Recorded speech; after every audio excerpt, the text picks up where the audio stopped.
What's something your therapist said that hit close to home? I'd been seeing Dr. Sarah Chen for about 8 months when she said the thing that completely unraveled me. Not in a bad way, more like when you finally find the end of a tangled necklace chain and the whole knot just comes apart. I was talking about my girlfriend Maya again. We'd been together for 3 years, and I spent most sessions dissecting our arguments, her moods, the way she'd go silent for days, and I'd twist myself into knots trying to fix whatever I'd done wrong. That particular Tuesday, I was explaining how I'd planned this elaborate surprise dinner for her birthday, spent 2 days cooking all her favorite dishes, decorated the apartment, bought her this necklace she'd mentioned wanting months ago. She'd walked in, looked around and said, "This is too much, James. Why do you always do this?" We fought. She said I was smothering her. I apologized and spent the next week barely texting her, giving her space, feeling like my chest was caving in the whole time. Dr. Chen listened like she always did, nodding in that way that made me feel heard. Then she leaned back in her chair and said something she'd never said before. "James, I notice you've spent 30 minutes telling me about what Maya felt, what Maya needed, what Maya thought. You've explained her perspective in detail. I could probably write her biography at this point." She paused. "But I have no idea how you felt when she said your gesture was too much." I opened my mouth, closed it, opened it again. I was worried that I'd upset her, that I'd pushed too hard again. "That's what you thought," Dr. Chen said. "I'm asking how you felt." The room got very quiet.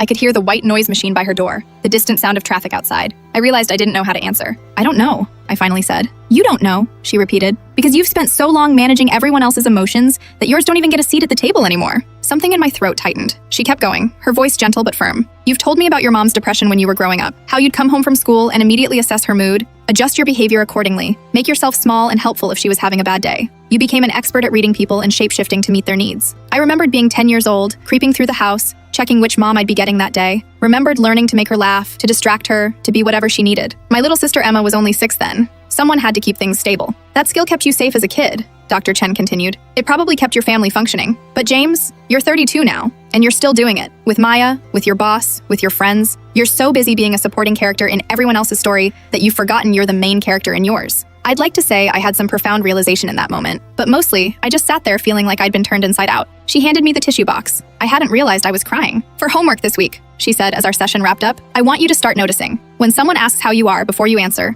actually check in with yourself. When you're about to do something nice for someone, pause and ask if you actually want to do it, or if you're just managing their emotions again." I broke up with Maya 3 weeks later. Not because Dr. Chen told me to. She never told me what to do. But once I started actually paying attention to how I felt, I realized I'd been exhausted for years. I'd been so focused on being enough for her that I'd never stopped to ask if she was enough for me. She wasn't, and maybe I wasn't for her either. Maybe we were just two people who'd gotten tangled up in something that looked like love, but was really just me performing and her receiving, neither of us actually seeing each other. I still see Dr. Chen. These days we talk about what I want, what I feel, what I need. It's harder than it sounds. But I'm learning,